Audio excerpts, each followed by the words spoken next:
Hello, everyone. Sunday afternoon. I'm going to set myself a goal to get all these videos out by Sunday afternoon, Sunday evening, so you have them for a full 5 days before class. So it's Sunday afternoon. We are just entering week 2 of the new quarter. So hopefully you've had the opportunity to look at the videos, 2 of them that I put up there on chapters 1 and chapter 2. You've also hopefully had the opportunity to look through the chapters in your ebook. Hopefully I'm looking good today. This is a new device that I just got. I don't know if I told you guys in class about the lost package that I had. Well, somebody delivered it to my house on Saturday afternoon. So what we're going to be doing this week, we're going to be talking about research methods and theory development.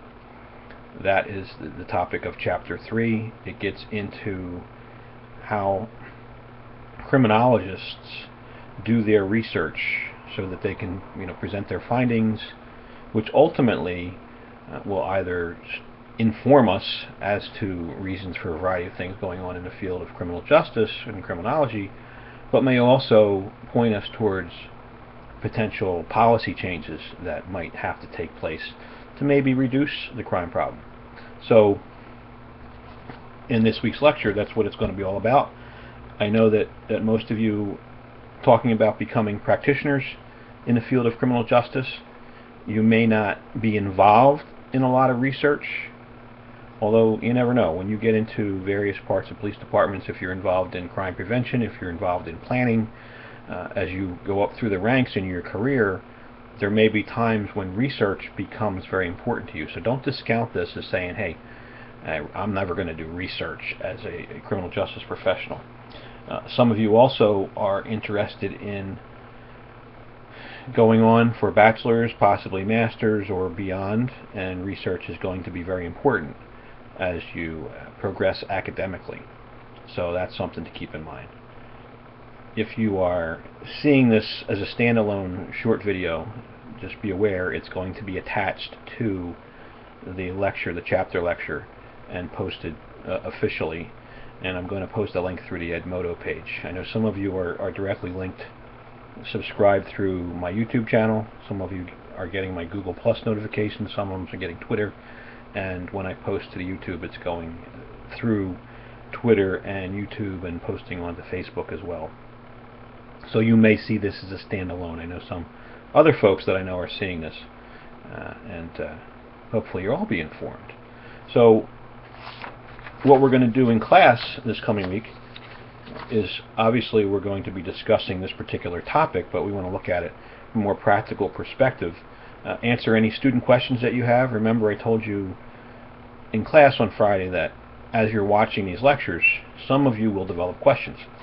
And it's my recommendation that you have a notebook of some kind handy, or it's a tablet. See, I got one right here, so that I can write down my notes. If I have any things that I think of during the discussion, during the lecture, I may think of things I want to do in class that I don't want to forget, because oftentimes we'll think of things, even you young people may think of something that you want to ask in class, and then you'll totally forget about it by the time you get to class on Friday. So get yourself, I'm sure you all have some kind of notebook anyway, so have a dedicated notebook for this class, and when you're doing the lectures, make sure that you are writing stuff down that you have questions for, because part of our interaction with regard to criminological research will be based upon your questions. Certainly I'll throw out some essential questions with regard to the topic, and maybe cover in more depth a couple of things that I know people always have problems with, as well as the homework assignment that is based upon this particular lecture that's coming up, and your project. So our class on Friday will be certainly discussing your homework assignment, the media and public perceptions of crime, doing a quick review of chapters 1 and 2, what is criminology and how do we measure that crime, introduce course project to you, then get into any questions that you have with regard to this particular lecture, and then I want, as I told you, you to see specifically what researchers produce and then I want you to pick one. You're going to research. You're going to look at it. You're not going to do any research. You're going to look at this particular report that you select out of one of the periodicals that I will give you access to, and you're going to review it and then summarize it in your own words, like a 1 to 2 page document. Which you'll then, after you're done that thing, I'll give you about a half an hour to produce your summary. You'll come back to class, at which time we're going to have a discussion based upon the National Review article that I'm going to have you read this week. That'll be posted in the Edmodo page, so you'll have read the article before you come to class. And we're going to discuss the use of data. How is research data used? Research and data used. How is it used properly? And how does it inform us as to how the importance of making changes in our society, in the way we do criminal justice, the way we do policing, corrections, courts, what have you. This information and data hopefully can be used to make the professions better, and make it better for all, whether it's better for the victims, better for people that get arrested and are eventually incarcerated, because the goal is that our society, that everybody gets along together, which is probably a lofty goal, but we would like to have that goal met at some point in time. So we're going to discuss that article as it addresses police shootings of suspects, specifically African American males, as is the topic of the day right now. Killings of police officers, which is also a big topic, especially within the police community.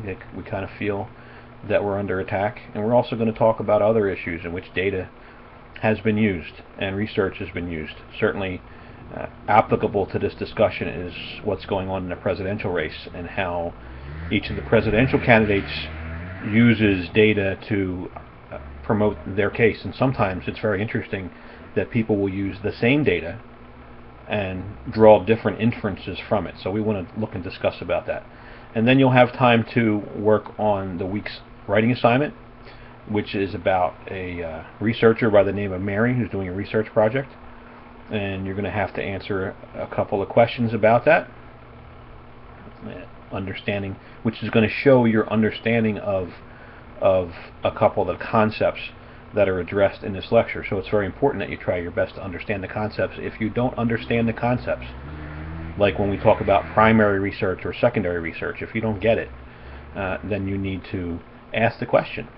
If you don't understand what applied research is versus pure research, when we get to that in a discussion, please make sure that you ask the question, because the homework assignment, and successfully completing that homework assignment and getting the best grade for it, requires you to understand those concepts. So look out for them. Applied research, pure research, primary research, secondary research are important concepts that you have to understand when you're going through this lecture, and certainly while you're reading the chapter, which I know you're all doing. So without any further ado, I'll close this introductory video, and we'll go right into the actual lecture.